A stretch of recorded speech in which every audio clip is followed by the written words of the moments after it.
High in a densely forested mountain range, completely cut off from modern civilization, an immortal guru sits with a small group of disciples.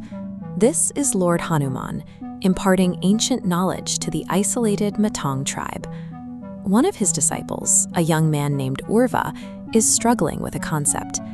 He raises a practical doubt.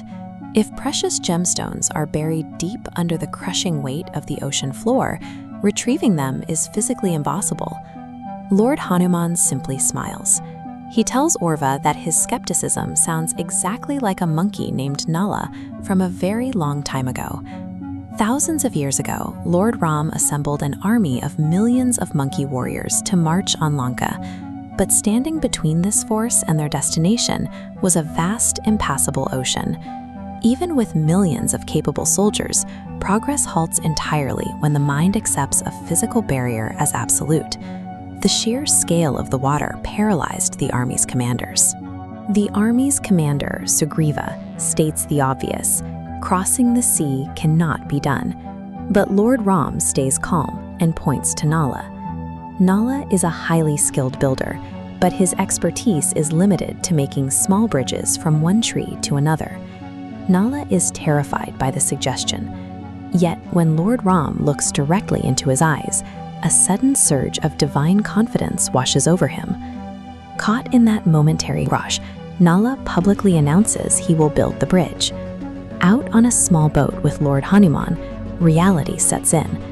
Nala drops his ropes to measure the water's depth, finds no bottom, and breaks down. His divine confidence evaporates. Seeing Nala defeated, Lord Hanuman offers a simple instruction: close your eyes, relax, and chant Lord Ram's name.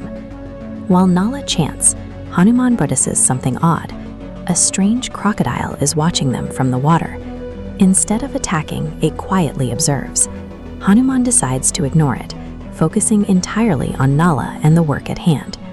Nala is trapped, committed to a divine mission, but lacking any physical means. He is caught in a terrifying gap between what is expected of him and what he believes his hands can actually do. The next morning, the entire army gathers on the beach. A highly nervous Nala hurls a heavy stone into the heart of the sea. To the absolute shock of the soldiers, the stone does not sink. The army immediately erupts into celebration, praising the floating stone as a divine miracle. But Nala and Hanuman are practical. They need to know the physics behind this event, so they take a boat out to the stone. Beneath the surface, the water is shallow. This stone sits atop a solid underwater ridge that appears to have pushed up from the seabed overnight. With the foundation clearly laid, Nala easily bridges the small gaps, completing the Ram Setu. When Nala asks how the ridge appeared out of nowhere, Lord Ram promises to reveal the secret only after the war is won. What an observer perceives as a mystical defiance of physics is often a highly logical sequence of physical events. We just lack the perspective to see the mechanics at play. To find those mechanics, we have to pull away from the human dimension entirely and plunge deep into Paatal Lok, the underworld. Paatal Lok does not share a present timeline with our human world. Observers there see our past. Because of this delay, an event happening right now in the underworld aligns directly with something that occurred days ago on the surface. Down in this delayed timeline, Ravana executes a cosmic act of sabotage. Using his dark arts, his soul secretly possesses the body of a Paatal creature named Mahi. Wearing Mahi's face, Ravana spreads a terrifying lie. He convinces the creatures of Paatal that Lord Ram and Lakshman are leading a massive army to invade and destroy their underworld. Ravana's strategy relies entirely on weaponizing paranoia. He tricks a completely independent dimension into fighting a war that does not exist. Acting on this fabricated threat, the panicked creatures of Paatal successfully abduct the souls of Lord Ram and Lakshman, bringing them down to interrogate them about the impending invasion.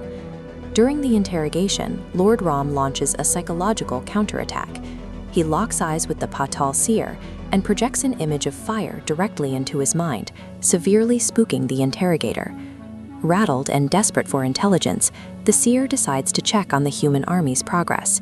He links his mind to his interdimensional spy on the surface, the strange crocodile Lord Hanuman noticed earlier. Because of the timeline delay, the seer doesn't see the army building a bridge. He sees days into the past. He sees Nala in a small boat, actively dropping ropes to measure the ocean's depth.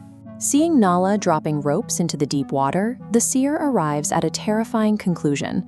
The surface army is probing the ocean floor for a weak point, searching for a place to tear through the dimensions and begin their attack. When you build a logical conclusion on the foundation of a lie and a distorted timeline, the result is total self-deception. Watching Nala probe for weaknesses, the creatures of Paatal panic. To block the invasion, they frantically use their magic to build a massive, impenetrable reinforcement wall against the human dimension above them. This diagram shows the direct physical consequence of their panic. As they build that massive wall in the underworld, the sheer force displaces the earth, pushing the seabed upward in the human dimension until it breaks the water's surface. Back in the present, Lord Hanuman finishes the tale, watching as Urva processes the weight of the realization. Ravana's dark manipulation backfired. By spreading lies and stoking fear, he tricked his own allies into unwittingly building the exact physical foundation Nala needed to cross the ocean and destroy Ravana's empire. The laws of physics remained intact.